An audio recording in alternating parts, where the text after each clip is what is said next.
రాష్ట్రంలోని పోర్టులు, ఎయిర్పోర్టుల నిర్మాణాలను పూర్తి చేసేలా అధికారులు చర్యలు తీసుకోవాలని ముఖ్యమంత్రి నారా చంద్రబాబు నాయుడు ఆదేశించారు. ఇన్ఫ్రా ప్రాజెక్టుల పూర్తికి కాలపరిమితిని నిర్దేశించుకుని పని చేయాలని స్పష్టం చేశారు. అనుమతులు, సాంకేతిక అంశాలు, టెండర్ ప్రక్రియ, నిర్మాణాలన్నింటికీ టైం బౌండ్ పెట్టుకుని పనిచేయాలన్నారు. దశాబ్దాల తరబడి ప్రాజెక్టులను పూర్తి చేయకుండా జాప్యం చేస్తూ ఉండటం సరైన విధానం కాదన్నారు. రాష్ట్ర సచివాలయంలో పెట్టుబడులు, మౌలిక సదుపాయాల కల్పన, ఆర్టీసీపై ముఖ్యమంత్రి చంద్రబాబు సమీక్షించారు. పోర్టులు, ఎయిర్పోర్టులు, ఫిషింగ్ హార్బర్ల నిర్మాణం పురోగతిపై సమావేశంలో చర్చించారు. మూలపేట, రామాయపట్నం, మచిలీపట్నం పోర్టుల నిర్మాణాలపై సీఎం సమీక్షించారు. అలాగే జూవలదిన్న, నిజాంపట్నం, మచిలీపట్నం ఫిషింగ్ హార్బర్ల నిర్మాణాల పురోగతిపై ముఖ్యమంత్రి సమీక్షించారు. దగదర్తి, కుప్పం, శ్రీకాకుళం ఎయిర్పోర్టుల నిర్మాణం, భూసేకరణ, నిధుల సమీకరణ, కేంద్రం నుంచి అనుమతులు వంటి అంశాలపై అధికారులకు ముఖ్యమంత్రి దిశానిర్దేశం చేశారు. ఈవీ బస్సుల కొనుగోలుపై అధికారులతో చర్చించారు. ఈ సందర్భంగా సీఎం చంద్రబాబు మాట్లాడుతూ, రాష్ట్రంలో పెట్టే పెద్ద పెద్ద పరిశ్రమలను కూడా 18 నెలల్లో గ్రౌండ్ చేసి ఉత్పత్తి మొదలుపెట్టాలని చెబుతున్నామని, ఇదే తరహాలో ఇన్ఫ్రా ప్రాజెక్టులను పూర్తి చేయాలన్నారు. ప్రస్తుతం వివిధ దశల్లో ఉన్న పోర్టులు, ఎయిర్పోర్టులు, ఫిషింగ్ హార్బర్ల నిర్మాణాలను త్వరితగతిన పూర్తి చేసేలా చర్యలు తీసుకోవాలన్నారు. అనుమతులు, సాంకేతిక అంశాలు, టెండర్ ప్రక్రియ, నిర్మాణాలన్నింటికీ టైం బౌండ్ పెట్టుకుని పనిచేయాలన్నారు. దశాబ్దాల తరబడి ప్రాజెక్టులను పూర్తి చేయకుండా జాప్యం చేస్తూ ఉండటం సరైన విధానం కాదన్నారు. ఇక ఈ ప్రాజెక్టుల నిర్మాణానికి అవసరమైన నిధుల సమీకరణపైన ప్రధానంగా ఫోకస్ పెట్టాలన్నారు. ఆర్టీసీ ఆస్తులను సద్వినియోగం చేసుకుని ఆ సంస్థను మరింత బలోపేతం చేసుకునేలా ప్రణాళికలు సిద్ధం చేయాలని సీఎం చంద్రబాబు పేర్కొన్నారు. ఈ సమీక్షలో మంత్రులు బీసీ జనార్దన్ రెడ్డి, మండిపల్లి రాంప్రసాద్ రెడ్డి, సిఎస్ సాయి ప్రసాద్, ఆయా శాఖల ఉన్నతాధికారులు పాల్గొన్నారు. కాలుష్య రహిత గోదావరి పుష్కర నిర్వహణకు కార్యాచరణ ప్రణాళిక జరుగుతున్నట్లు ఉప ముఖ్యమంత్రి పవన్ స్పష్టం చేశారు. 6 జిల్లాల్లో 262 పుష్కర పంచాయతీలు గుర్తించామన్నారు. వాటిని మురుగురహిత పంచాయతీలుగా తీర్చిదిద్దాలని సంబంధిత అధికారులకు పవన్ కళ్యాణ్ ఆదేశాలు జారీ చేశారు. మురుగునీరు నేరుగా గోదావరిలో కలవకుండా ప్రత్యేక పర్యవేక్షణ అవసరమన్నారు. మున్సిపాలిటీ సామర్థ్యానికి తగిన విధంగా మురుగు శుద్ధి ప్లాంట్ల నిర్మాణం చేపట్టాలని సూచించారు. పీసీబీ నుంచి మంజూరు చేసిన 100 కోట్ల రూపాయల నుంచి కూడా నిధులు వినియోగించుకోవచ్చని తెలిపారు. పారిశ్రామిక కాలుష్య నివారణకు నిరంతర తనిఖీలు జరుగుతాయని, దీనికోసం ఆర్టీజీఎస్ తరహా కంట్రోల్ రూమ్ ద్వారా నిరంతర ప్రత్యక్ష పర్యవేక్షణ జరుగుతుందన్నారు. స్వచ్ఛ గోదావరి పవిత్ర పుష్కరాల నేపథ్యంలో అధికారులకు ఉప ముఖ్యమంత్రి పవన్ కళ్యాణ్ కీలక ఆదేశాలు ఇచ్చారు. కాలుష్య రహిత గోదావరి పుష్కరాల నిర్వహణకు కార్యాచరణ ప్రణాళిక రూపొందించారు. 6 జిల్లాల్లో 262 పుష్కర పంచాయతీలను గుర్తించారు. మురుగు రహిత పంచాయతీలుగా తీర్చిదిద్దాలని ఆదేశించారు. మురుగునీరు నేరుగా గోదావరిలో కలవకుండా ప్రత్యేక పర్యవేక్షణ చేయాలన్నారు. మున్సిపాలిటీ సామర్థ్యానికి తగిన విధంగా మురుగు శుద్ధి ప్లాంట్ల నిర్మాణం చేపట్టాలని సూచించారు. పీసీబీ మంజూరు చేసిన 100 కోట్ల నుంచి కూడా నిధులను వినియోగించాలని ఆదేశించారు. రోజువారీ 104 మిలియన్ లీటర్ల మురుగునీరు జీవనదిని కలుషితం చేస్తోందన్నారు. ఇందులో గ్రామీణ ప్రాంతాల నుంచి 8.38 మిలియన్ లీటర్ల మురుగునీరు గోదావరిలో కలుస్తోందని పేర్కొన్నారు. పారిశ్రామిక వ్యర్థాల్లో ఆంధ్ర పేపర్ మిల్లు వెదజల్లే రోజువారీ కాలుష్యమే 32 మిలియన్ లీటర్లు ఉంటుందన్నారు. నిత్యం గోదావరిలో కలిసే 13.24 మిలియన్ లీటర్ల ఆక్వా కాలుష్యం వీటికి అదనమని పేర్కొన్నారు. పారిశ్రామిక కాలుష్య నివారణకు నిరంతరం తనిఖీలు చేయాలని సూచించారు. ఆర్టీజీఎస్ తరహా కంట్రోల్ రూమ్ ద్వారా నిరంతరం ప్రత్యక్షంగా పర్యవేక్షించాలని ఆదేశించారు. పర్యావరణ పరిరక్షణ టాస్క్ ఫోర్స్కు కంట్రోల్ రూమ్ నిర్వహణ బాధ్యతలు అప్పగించారు. చట్టసభల్లో మహిళలకు 33% రిజర్వేషన్లు కల్పిస్తామని ధైర్యంగా ప్రకటించిన పార్టీ టీడీపీ అని మంత్రి వంగలపూడి అనిత అన్నారు. రిజర్వేషన్లపై చట్టం అమల్లోకి రాకపోయినా పార్టీ నిర్ణయం తీసుకుందని చెప్పారు. ఎన్టీఆర్ హయాంలో మహిళలకు ఆత్మగౌరవం, చంద్రబాబు హయాంలో వారి ఆర్థిక గౌరవం పెరిగాయన్నారు. 1 కోటి మంది మహిళలతో డ్వాక్రా సంఘాలు విరాజిల్లుతున్నాయని చెప్పారు. మహిళలకు 33% రిజర్వేషన్ల అంశం 33 ఏళ్లుగా నారుతోందని, మహానాడును మహిళలకు అంకితం చేస్తున్నట్లుగా స్త్రీ శక్తి థీమ్తో నిర్వహించారని, మహిళా రిజర్వేషన్లపై చట్టం అమల్లోకి రాకపోయినా పార్టీ నిర్ణయం తీసుకుందని అనిత అన్నారు. అమరావతిలో నిర్వహించిన మీడియా సమావేశంలో హోంమంత్రి వంగలపూడి అనిత మాట్లాడారు. ఎన్డీఏ కూటమి మహిళల్ని ఓటు బ్యాంకుగా కాకుండా విజన్ 2047 లక్ష్య సాధన శక్తిగా చూస్తోందని మంత్రి వంగలపూడి అనిత తెలిపారు. మహిళలకు 33% సీట్లు కేటాయింపు ప్రకటన రాష్ట్రాభివృద్ధికి బ్లూ ప్రింట్ లాంటిదని వ్యాఖ్యానించారు. ప్రతి తెలుగుదేశం కార్యకర్త ఎంతో సెంటిమెంట్గా భావించే మహానాడు వేదికగా వర్కింగ్ ప్రెసిడెంట్ లోకేష్ చేసిన ప్రకటన సామాజిక విప్లవానికి నాంది అని తెలిపారు. ఎన్టీఆర్ మహిళలకు ఆత్మ గౌరవం కల్పిస్తే చంద్రబాబు ఆర్థిక గౌరవం కల్పించారని అన్నారు. బిల్లుతో సంబంధం లేకుండా మహిళలకు 33% సీట్లు కేటాయిస్తామని తెలుగుదేశం ముందడుగు వేసిందన్నారు. ఇతర రాజకీయ పార్టీలు తెలుగుదేశం పార్టీని అనుసరించాలని హోంమంత్రి అనిత కోరారు. ఈ మహిళలకి సంబంధించి ఒక మహిళా రిజర్వేషన్ బిల్లు చట్టసభల్లో మహిళలకి 33% రిజర్వేషన్ ఇవ్వాలి అనుకున్న బిల్లు 30 సంవత్సరాలుగా కూడా అంటే వస్తుంది వెళ్తుంది ఏదో దోబూచులాట్లాగా ఆడి ఆఖరికి మొన్న ఇంప్లిమెంట్ అవుతుంది అని దేశంలో ఉన్న ప్రతి మహిళ కూడా ఎదురు చూసిన క్షణాన్ని కూడా ఒక్కసారిగా నీరుగార్చిన పరిస్థితి.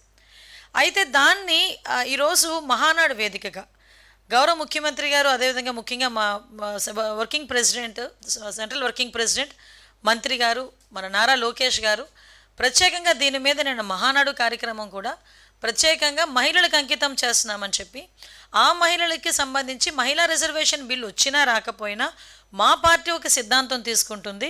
దాంట్లో మేము చట్టసభల్లో మేము ఎవరికైతే సీట్లు కేటాయిస్తామో ఆ సీట్లలో 33% రిజర్వేషన్ మేము మహిళలకు ఇస్తామని చెప్పి ధైర్యంగా అనౌన్స్ చేసిన ఏకైక పార్టీ తెలుగుదేశం పార్టీ. ఈరోజు మహిళలు ఓట్లు వేయటానికే కాదు, ఓటు వేయించుకునే సత్తా కలిగి ఉన్న వాళ్ళు కాబట్టి ఓటు వేయించుకునే కెపాసిటీ కూడా ఇవ్వాలి అని కోరుకుంటున్నాం. కాబట్టి ఈరోజు నేను మహిళా రిజర్వేషన్ బిల్లు మేము ఇస్తామని చెప్పి మహానాడులో అనౌన్స్మెంట్ చేసిన తర్వాత నిజంగా చాలామంది హ్యాపీ ఫీల్ అయ్యారు. అట్ ద సేమ్ టైం అందరూ కూడా ముందుకు వచ్చారు. మీరు అబ్జర్వ్ చేశారో లేదో, మేము అనుకున్న మహిళలు ఒక్కలే లేచి నుంచుంటారేమో చప్పట్లు కొడతా అనుకుంటే మా శ్రేణులందరూ కూడా సుమారుగా ఆన్లైన్లో వీక్షించిన దగ్గర 15 లక్షల మంది కూడా నేను దీనికి ఏకగ్రీవంగా ఆమోదం తెలిపినందుకు నిజంగా వాళ్ళందరికీ కూడా నేను పేరు పేరున. మంత్రి నారా లోకేష్ తమిళనాడులోని ప్రముఖ పుణ్యక్షేత్రాలను సందర్శించారు. రాణిపేట జిల్లా షోలింగర్ పట్టణంలో కొలువైన ప్రసిద్ధ శ్రీ అమృతవల్లి తాయారు యోగ నరసింహస్వామి వారిని ఆయన దర్శించుకున్నారు. ఆలయ వేద పండితులు మంత్రి లోకేష్ కు వేదాశీర్వచనం చేసి శాలువాతో ఘనంగా సత్కరించారు. అనంతరం స్వామివారి తీర్థ ప్రసాదాలను అందజేశారు. తమిళనాడులోని షోలింగర్కు చేరుకున్న మంత్రి లోకేష్కు స్థానిక అధికారులు, ప్రజాప్రతినిధులు ఘన స్వాగతం పలికారు. అనంతరం కొండపై ఉన్న యోగ నరసింహస్వామి ఆలయానికి చేరుకోవడానికి మంత్రి లోకేష్ రోప్వే మార్గాన్ని ఎంచుకున్నారు. ఆలయంలో స్వామివారిని దర్శించుకుని ప్రత్యేక పూజలు నిర్వహించారు. ఈ సందర్భంగా ఆలయ వేద పండితులు మంత్రి లోకేష్కు వేదాశీర్వచనం చేసి శాలువాతో ఘనంగా సత్కరించారు. అనంతరం స్వామివారి తీర్థ ప్రసాదాలను అందజేశారు. యోగ నరసింహస్వామి ఆలయ దర్శనం ముగిసిన తర్వాత దానికి సమీపంలోనే మరో కొండపై కొలువై ఉన్న శ్రీ యోగ ఆంజనేయ స్వామి దేవాలయాన్ని కూడా మంత్రి సందర్శించారు. ఆంజనేయ స్వామి వారిని దర్శించుకోవడానికి ఆయన కాలినడకన 420 మెట్లు ఎక్కి కొండపైకి చేరుకున్నారు. అక్కడ స్వామివారికి ప్రత్యేక పూజలు నిర్వహించగా ఆలయ అధికారులు ఆయనకు తీర్థ ప్రసాదాలు సమర్పించారు. దర్శనాలు ముగించుకుని తిరిగి వస్తున్న మార్గమధ్యంలో మంత్రి లోకేష్ అక్కడికి వచ్చిన భక్తులను ఆప్యాయంగా పలకరించారు. వారితో కాసేపు ముచ్చటించి యోగక్షేమాలు అడిగి తెలుసుకున్నారు. తెలుగుదేశం పార్టీ 2 రోజుల పాటు నిర్వహించిన మహానాడు 2026 విజయవంతంగా పూర్తయింది. మహానాడు 2026 విజయవంతం కావడానికి కృషి చేసిన ప్రతి ఒక్కరికి పేరు పేరున కృతజ్ఞతలు తెలియజేస్తున్నారని తెలిపారు. తెలుగుదేశం పార్టీ కోట్లాది కుటుంబ సభ్యుల ఆశీస్సులతో తాను టీడీపీ జాతీయ కార్యనిర్వాహక అధ్యక్షుడిగా ఎంపికైన తర్వాత జరిగిన తొలి మహానాడు ఇదని ఆయన వివరించారు. ఈ మహానాడు ఘన విజయం టీడీపీ టీం కృషి అని స్పష్టం చేశారు. సమిష్టిగా పనిచేస్తే ఎన్ని అద్భుతాలు చేయగలమో టీడీపీ కుటుంబం నిరూపించిందని పేర్కొన్నారు. అంతర్జాతీయ ఉద్రిక్త పరిస్థితుల నేపథ్యంలో ప్రధాని నరేంద్ర మోడీ ఇచ్చిన పిలుపుతో నెల్లూరులో జరగాల్సిన మహానాడు 2026ను అందరి ఆమోదంతో హైబ్రిడ్ విధానంలోకి మార్చామని మంత్రి లోకేష్ గుర్తు చేశారు. తెలుగుదేశం రాజకీయ పాఠశాలలో గురువు చంద్రబాబు నాయుడు సంక్షోభాలను అవకాశాలుగా మలుచుకోవడం మనకు నేర్పారని చెప్పారు. ఆ నేర్పును ఇంటర్నేషనల్ క్రైసిస్లో కూడా ఎవరూ ఊహించని విధంగా హైబ్రిడ్ మహానాడును ఒక అవకాశంగా తీసుకుని విజయవంతం చేశారని సంతోషం వ్యక్తం చేశారు. గతంలో మాదిరి ఒకచోట జరిగే మహానాడుకు తెలుగు రాష్ట్రాల నుంచి టీడీపీ కుటుంబ సభ్యులు తరలి వచ్చేవారని పేర్కొన్నారు. తెలుగుదేశం నా బాధ్యత అంటూ ఇప్పుడు ప్రతి పల్లె, ప్రతి ఇల్లు మహానాడుకు వేదికై పసుపు జెండాలతో రెపరెపలాడిందని అన్నారు. కార్యకర్తలే అధినేతలై, నేతలే మార్గదర్శులై రాష్ట్ర వ్యాప్తంగా 1875 క్లస్టర్ల బాధ్యతలను తామే తీసుకుని మహానాడు 2026ను కనీవిని ఎరుగని రీతిలో విజయవంతం చేశారని చెప్పారు. స్త్రీ శక్తి థీమ్కు అసలైన అర్థం చెప్పేలా మహిళలకు 33% రిజర్వేషన్లు కల్పిస్తూ చేసిన తీర్మానానికి అందరి ఆమోదం లభించడం, ఇది దేశవ్యాప్తంగా చర్చనీయాంశం కావడం ఈ మహానాడు సాధించిన మరో గొప్ప విజయమని మంత్రి నారా లోకేష్ అభివర్ణించారు. కార్యకర్తలే అధినేత నినాదాన్ని పార్టీ జాతీయ అధినేత అమలు చేసిన ఈ మహానాడు చరిత్రలో నిలిచిపోతుందని అన్నారు. 2 రోజుల మహానాడుకు ఒక్క మై టీడీపీ యాప్లో 24.5 లక్షల డిజిటల్ అటెండెన్స్ నమోదు కావడం మరో రికార్డని తెలిపారు. తెలుగుదేశం పార్టీ నేతలు, కార్యకర్తలు, మహానాడు కమిటీలు, పార్టీ కార్యాలయ యంత్రాంగం, బ్యాక్ ఆఫీస్, సాంకేతిక సిబ్బంది, మై టీడీపీ, ఐటీడీపీ అనుబంధ సంఘాలు, మీడియా మిత్రులు, సోషల్ మీడియా అభిమానులు, ఎన్ఆర్ఐలు, మిత్రపక్షాలు, ప్రజలు, భద్రతా సిబ్బంది అందరికీ కృతజ్ఞతాభివందనాలు తెలిపారు. మహానాడు 2026 విజయం మీ అందరికీ అంకితం చేస్తున్నారని మంత్రి లోకేష్ స్పష్టం చేశారు. ఇది మీ విజయం అని మంత్రి లోకేష్ వెల్లడించారు. మీ కృషికి శిరస్సు వంచి నమస్కరిస్తున్నారని చెప్పారు.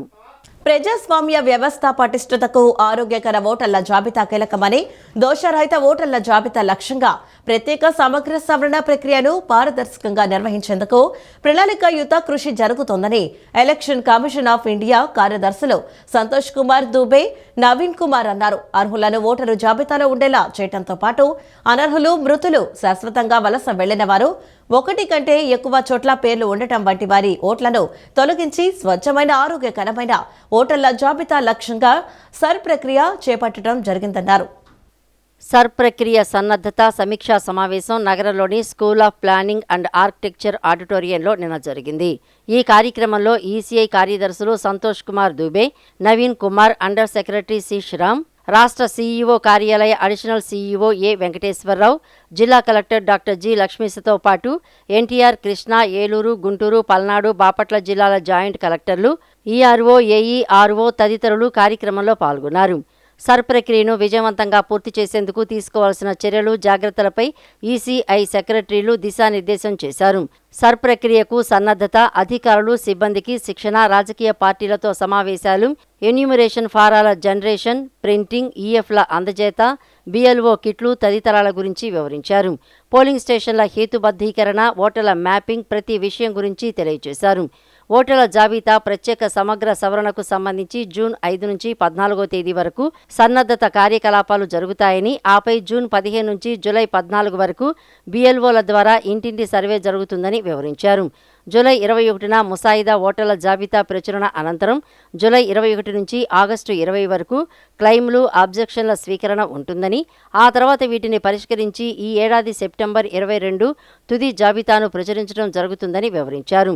రాజకీయ పార్టీలు, భాగస్వామ్య పక్షాల సహకారంతో ప్రక్రియను విజయవంతంగా పూర్తి చేయటంలో ప్రతి ఒక్కరూ భాగస్వాములు కావాలని అన్నారు. బూతుస్థాయి అధికారులు తప్పనిసరిగా ప్రతి ఇంటికి వెళ్లి ఎన్యూమరేషన్ ఫారాలను పంపిణీ చేయాల్సి ఉంటుందన్నారు. సర్వే సమయంలో బిఎల్ఓలు తమ వద్ద తగినన్ని ఫారంలు 6, 7, 8 తదితరాలను అందుబాటులో ఉంచుకోవాలన్నారు. ప్రతి పోలింగ్ కేంద్రం గరిష్టంగా 1200 మంది ఓటర్లకు మాత్రమే పరిమితం కావాలని, దీన్ని దృష్టిలో ఉంచుకుని రాజకీయ పార్టీల ప్రతినిధులతో సమావేశమై నిబంధనల ప్రకారం హేతుబద్ధీకరణ జరగాలన్నారు. ఈ సమగ్ర సవరణ ప్రక్రియను గడువులోగా ఎలాంటి తప్పులకు ఆస్కారం లేకుండా పూర్తి చేయాలని అధికారులు, సిబ్బందికి సూచించారు. Doctor NTR university of health sciences Vijayawada 29వ వార్షికోత్సవ కాన్వకేషన్ను జూన్ 2వ తేదీ ఉదయం 11 గంటలకు విజయవాడలోని తుమ్మలపల్లి క్షత్రియ కళాక్షేత్రంలో నిర్వహిస్తున్నట్లు విశ్వవిద్యాలయ vice chancellor doctor P Chandrasekhar తెలిపారు. రాష్ట్ర governor doctor NTR university of health sciences chancellor S Abdul Nazeer ముఖ్య అతిథిగా హాజరై ముఖ్య ప్రసంగం చేయడంతో పాటు విద్యార్థులకు డిగ్రీ పట్టాలు, బంగారు పతకాలు ప్రదానం చేస్తారన్నారు. Doctor NTR university of health sciences vice chancellor doctor P Chandrashekar యూనివర్సిటీలోని తన కార్యాలయంలో విలేకరుల సమావేశం నిర్వహించారు. University registrar doctor Sai Sudheer, controller of examinations CH Srikanth, director of publications doctor Sudha, joint registrar K Neelima, joint registrar P Praveen కుమార్లతో కలిసి డాక్టర్ చంద్రశేఖర్ కాన్వకేషన్ బ్రోచర్ను ఆవిష్కరించారు. సమావేశంలో ఆయన మాట్లాడుతూ doctor NTR university of health sciences 29-30వ వార్షిక కాన్వకేషన్ను జూన్ 2వ తేదీ ఉదయం 11 గంటలకు విజయవాడలోని తుమ్మలపల్లి క్షేత్రయ్య కళాక్షేత్రంలో నిర్వహిస్తున్నట్లు తెలిపారు. రాష్ట్ర governor doctor NTR university of health sciences chancellor S Abdul Nazeer ముఖ్య అతిథిగా హాజరై ముఖ్య ప్రసంగం చేయడంతో పాటు విద్యార్థులకు డిగ్రీ పట్టాలు, బంగారు పతకాలు ప్రదానం చేస్తారన్నారు. ఉదయం 11 గంటలకు ప్రారంభమై మధ్యాహ్నం 1 గంట వరకు కొనసాగుతుందన్నారు. వైద్య రంగంలో విశిష్ట సేవలు అందించిన 2 ప్రముఖ కార్డియాలజిస్టులకు విశ్వవిద్యాలయం గౌరవ డాక్టర్ ఆఫ్ సైన్స్ పురస్కారాలను ప్రదానం చేయనుందన్నారు. హైదరాబాద్లోని ఏఐజీ హాస్పిటల్కు చెందిన ప్రముఖ electrophysiologist, senior consultant cardiologist doctor C Narasimhan, Apollo హాస్పిటల్స్కు చెందిన ప్రముఖ interventional cardiologist doctor PP Rath ఈ గౌరవానికి ఎంపికయ్యారని తెలిపారు. 29-30వ కాన్వకేషన్కు సంబంధించి మొత్తం 122 మంది ప్రతిభావంతులైన విద్యార్థులకు 162 పతకాలు ప్రదానం చేయనున్నారని చెప్పారు. వీటిలో 123 బంగారు పతకాలు, 39 వెండి పతకాలు ఉన్నాయన్నారు. అదనంగా 37 ఎండోమెంట్ బహుమతులను కూడా అందచేయనున్నామని చెప్పారు. మనకు 2 కాన్వకేషన్స్ చేస్తున్నాం. మనము 2024-25 batches, 29th and 30th convocations we are doing at the Thummalapalli Kalakshetram విజయవాడలో నిర్వహించడం జరుగుతుంది. ముఖ్యంగా లాస్ట్ ఇయర్ కూడా మనము 28th కాన్వకేషన్ చేశాము. డాక్టర్ ఓపి యాదవ్ గారు నేషనల్ హార్ట్ ఇన్స్టిట్యూట్ న్యూఢిల్లీ నుంచి రావడము, ముఖ్య అతిథిగా రావడము, ఆయన అవార్డు డిఎస్సి అవార్డు తీసుకోవడం జరిగింది. ఈ సంవత్సరం ప్రతిష్టాత్మకంగా 29th and 30th కాన్వకేషన్కు 2 డాక్టర్స్కు ఇవ్వడం జరుగుతుంది.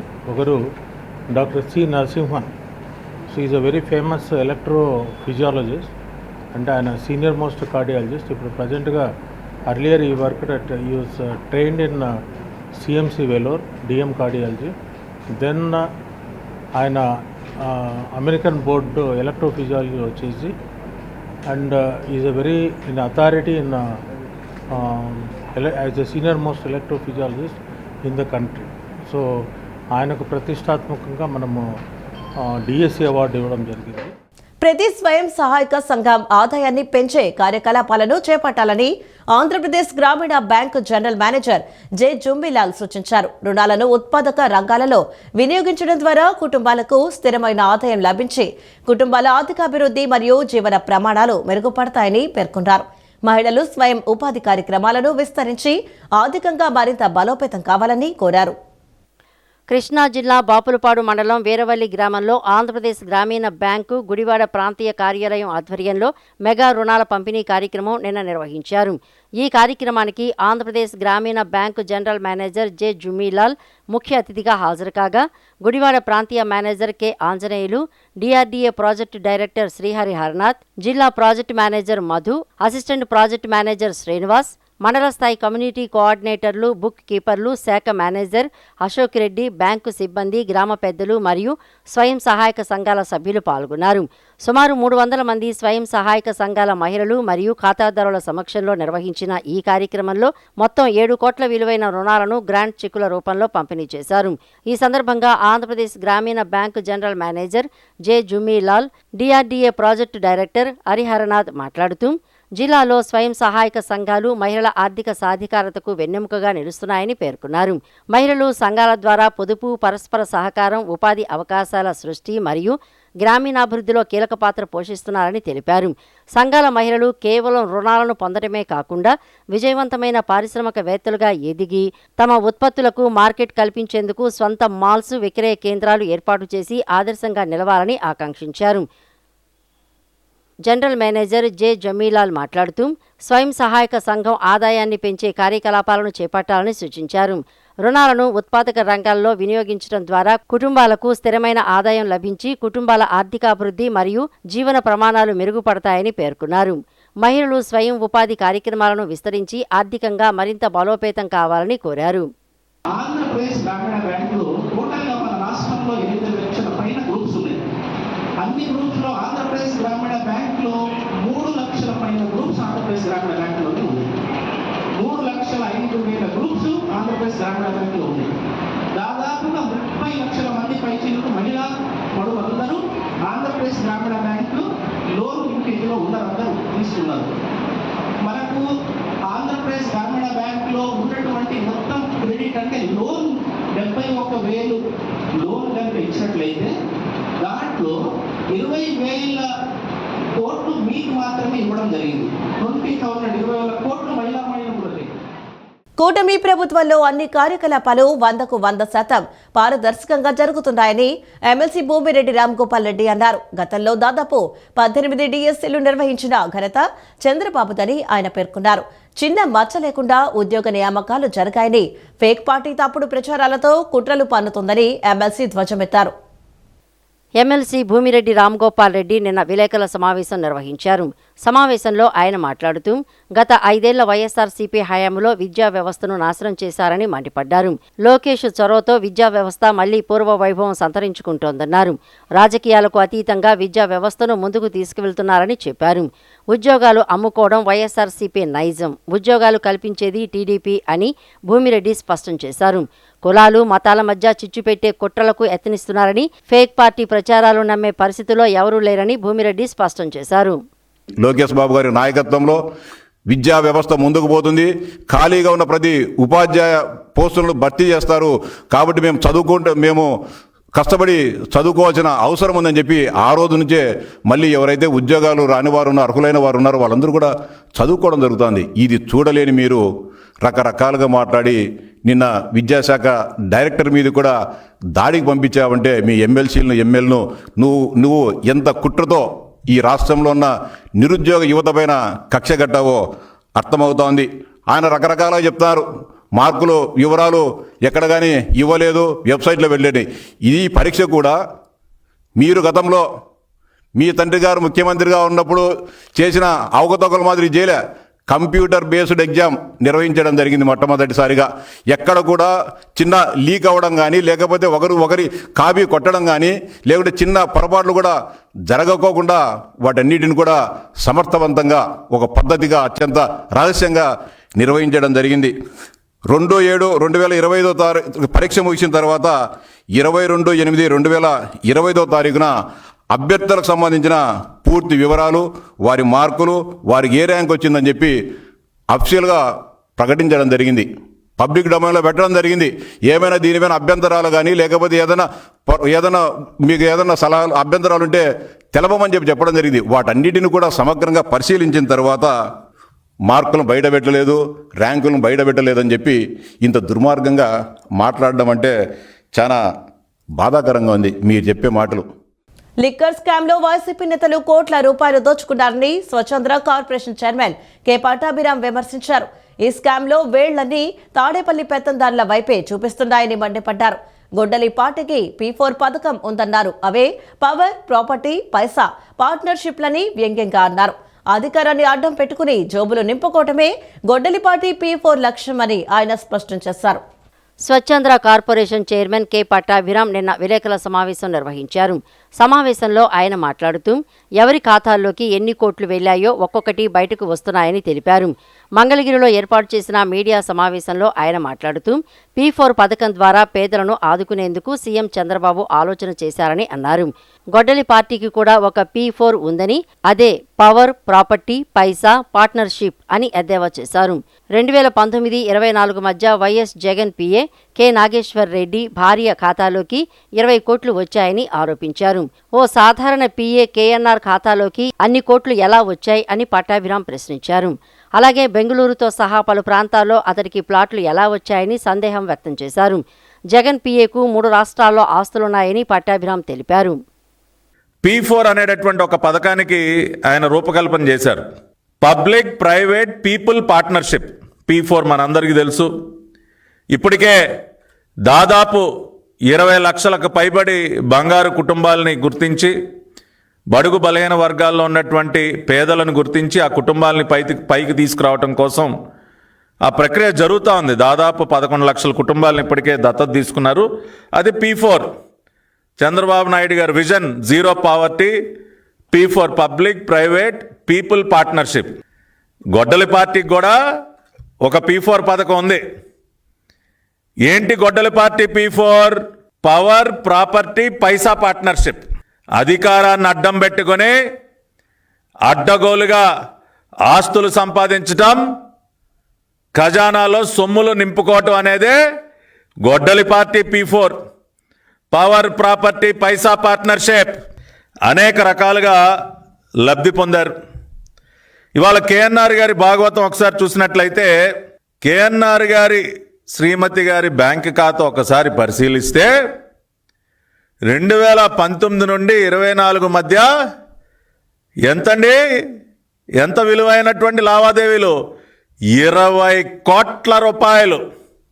20 కోట్ల రూపాయలు ఒక సాధారణ పిఏ, గతంలో ఒక జర్నలిస్ట్గా పనిచేసినటువంటి ఒక పిఏ అర్ధాంగి బ్యాంకు ఖాతాలోకి దాదాపు 20 కోట్ల రూపాయలు సొమ్ములు వచ్చి చేరాయండి. సొంత ఇల్లు లేకుండా అద్దెళ్లలో నివసిస్తున్నటువంటి సీనియర్ జర్నలిస్టులు కొన్ని వందల వేల మంది ఉన్నారు సార్. కానీ మీ కేఎన్ఆర్ గారు మాత్రం ఒక జర్నలిస్ట్గా చిన్న చిన్న వ్యాపారాలు చేసుకుని 20 కోట్ల రూపాయలు క్యాష్ ఆయన అకౌంట్లోకి వచ్చేసింది. విల్లాలు, ఎకరాలు భూములు, కిలోలు బంగారం సంపాదించేశారు. బాబా, కొంచెం ఆ కేఎన్ఆర్ గారిని వచ్చి రాష్ట్రంలో ఉన్నటువంటి జర్నలిస్టులందరినీ పిలిచి ట్రైనింగ్ ఇమ్మనండి సార్. రాగల 24 గంటల్లో ఎన్టీఆర్, కృష్ణా, పల్నాడు, గుంటూరు, అనంతపురం, సత్యసాయి, అన్నమయ్య జిల్లాలకు వాతావరణ కేంద్రం ఎల్లో అలర్ట్ జారీ చేసింది. చాలా చోట్ల మోస్తరు వర్షం కురిసే అవకాశాలు ఉన్నట్లు విశాఖ వాతావరణ కేంద్రం అధికారి జగన్నాథ్ కుమార్ తెలిపారు. ఇదే సమయంలో నైరుతి రుతుపవనాలు దేశంలో ప్రవేశించడానికి వాతావరణం అనుకూలంగా ఉందని స్పష్టం చేశారు. రాగల 24 గంటల్లో ఎన్టీఆర్, కృష్ణా, పల్నాడు, గుంటూరు, అనంతపురం, సత్యసాయి, అన్నమయ్య జిల్లాలకు వాతావరణ కేంద్రం ఎల్లో అలర్ట్ జారీ చేసింది. చాలా చోట్ల మోస్తరు వర్షం కురిసే అవకాశాలు ఉన్నట్లు విశాఖ వాతావరణ కేంద్రం అధికారి జగన్నాథ్ కుమార్ తెలిపారు. ఇప్పటికే తూర్పు బంగాళాఖాతం, అరేబియా సముద్రంలో కొన్ని భాగాలలో నైరుతి పవనాలు విస్తరించాయని తెలిపారు. రాగల 3 రోజుల్లో మెల్లగా ఉష్ణోగ్రతలు తగ్గే అవకాశం ఉందని, రాష్ట్రంలోని ప్రీ మాన్సూన్ యాక్టివిటీ కొనసాగుతోందని చెప్పారు. అందుకే రాష్ట్రంలో వడగళ్ల వాన, ఈదురుగాలులతో కూడిన వర్షాలు కురిసే అవకాశం ఉందని అన్నారు. ఈసారి నైరుతి పవనాలు 93% వర్షపాతం ఇచ్చే అవకాశాలు కనిపిస్తున్నాయని చెప్పారు. కృష్ణా జిల్లా వైఎస్ఆర్ కాంగ్రెస్ పార్టీ ఉపాధ్యక్షులుగా కోడెబోయిన విజయ గంగాధర్రావు అలియాస్ బాబీ నియమితులయ్యారు. తనను జిల్లా కమిటీలో నియమించిన వైఎస్ జగన్మోహన్ రెడ్డి, పేర్ని నాని, వల్లభనేని వంశీ, కొడాలి నానికు కృతజ్ఞతలు తెలిపారు. గ్రామ కమిటీ ఆధ్వర్యంలో బాబీని ఘనంగా సన్మానించడం జరిగింది. తనకు అప్పగించిన బాధ్యతలను సక్రమంగా నిర్వర్తిస్తానని, పార్టీ బలోపేతానికి కృషి చేస్తానని అన్నారు. ఈ కార్యక్రమంలో రామ కన్వీనర్ గూడవల్లి రత్న సుధాకర్, కార్యదర్శి గండి వెంకట చినరావు, ఎంపీటీసీ డి నిర్మల తదితరులు పాల్గొన్నారు. ఎల్నినో తుఫాన్ ప్రభావంతో రాబోయే రోజుల్లో మరిన్ని ఎదురుగాలులు, భారీ వర్షాలు కురిసే అవకాశం ఉందని, ముఖ్యంగా కొండ ప్రాంతాల్లో నివసించే ప్రజలు అత్యంత అప్రమత్తంగా ఉండాలని టీడీపీ యువ నాయకుడు గద్దె క్రాంతికుమార్ అన్నారు. ప్రభుత్వ సహాయంతో పాటు తమ సొంత నిధులతో కూడా ఆదుకోవటం ప్రజల పట్ల తమ బాధ్యతగా భావిస్తున్నామని పేర్కొన్నారు.